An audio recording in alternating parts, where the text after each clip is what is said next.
Donc Philippe Zindel, tu es venu nous voir à l'Institut Milton Erickson, Biarritz, Pays Basque, en cette fin de mois de mai 2009, et nous t'en remercions infiniment. Merci de m'avoir invité. C'est gentil d'être venu de loin, de Berne, de Bâle, pardon. De Bâle. Voilà. Et je voudrais te poser deux, trois questions, si tu permets.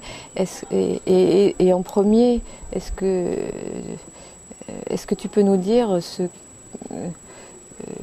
comment tu aimerais définir l'hypnose à ta façon?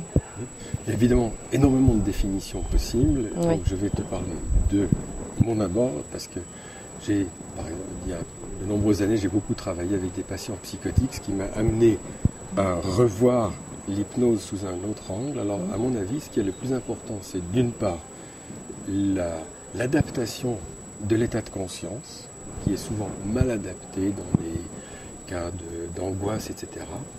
Et donc, l'hypnose est une possibilité de rediriger l'état de conscience dans une bonne direction, mais tout ça, c'est possible seulement si la relation thérapeutique est bien ajustée.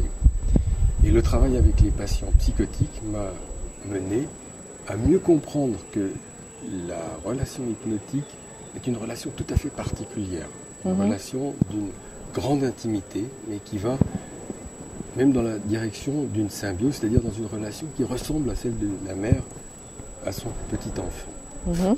Et ça donne donc une proximité et des capacités, des possibilités de développer des ressources thérapeutiques qu'on ne peut pas faire dans le dialogue ou dans les états de conscience normaux. D'accord. Donc la relation thérapeutique et puis l'hypnose. Alors, la relation thérapeutique, c'est donc la possibilité d'aider quelqu'un à retrouver les états de conscience qui vont lui être utiles. D'accord. Et en particulier pour des patients qui sont réticents, ou qui ont peur, ou qui ne sont pas à même d'entrer dans une relation de proximité, il y a par exemple la transmodèle dont j'ai parlé, que je vous ai présenté dans ce séminaire, la possibilité que le thérapeute lui-même entre dans une transe où il va laisser surgir les images que lui suggère ce que le patient lui raconte. Donc il n'écoute pas ce que le patient lui dit sur le plan cognitif, mais il l'écoute sur un autre plan, beaucoup plus vaste, beaucoup plus complet. Et cette image, il va la rendre au patient en allant lui-même en transe, les yeux fermés. Il va expliquer au patient ce que le patient lui raconte produit en lui comme image intérieure, ce qui est souvent un miroir très précis de ce que le patient n'a peut-être pas pu exprimer en parole, et ça peut mettre des tas de choses en route.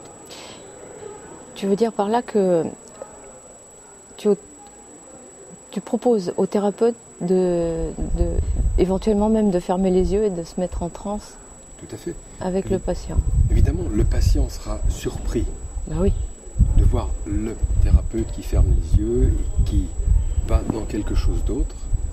Mais ça va augmenter, cette surprise va évidemment augmenter l'attention, c'est clair, l'attente du patient de ce que le thérapeute va dire.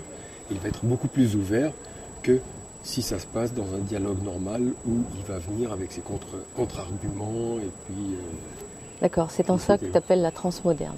C'est-à-dire la transe modèle, en ce sens que le thérapeute va en transe et sert ainsi de modèle au patient qui va aussi constater, tiens, le thérapeute le fait, donc c'est pas une sorte de dangereux. pacing inversé.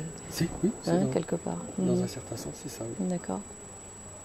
Est-ce qu'il y a un autre point que tu souhaiterais développer ici aussi? J'ai aussi parlé un peu de ce qu'on appelle la méthode de l'introjection active, une méthode que j'ai développée à l'époque où je faisais des recherches avec les patients psychotiques, une méthode où le patient peut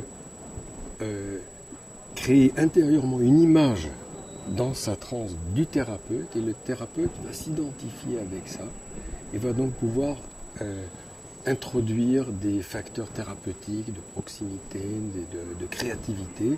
Et peut-être de changement aussi. Et de changement d'une manière très respectueuse, dans la transe même du patient, sans être une personne différente. Enfin, il entre en quelque sorte dans l'image du patient et de là il peut renforcer sa créativité et les changements peut-être. C'est intéressant. Ok. Eh bien, merci beaucoup Philippe Zindel de cette intervention et de ces explications très utiles pour nous. Merci. Puis partager ça avec vous.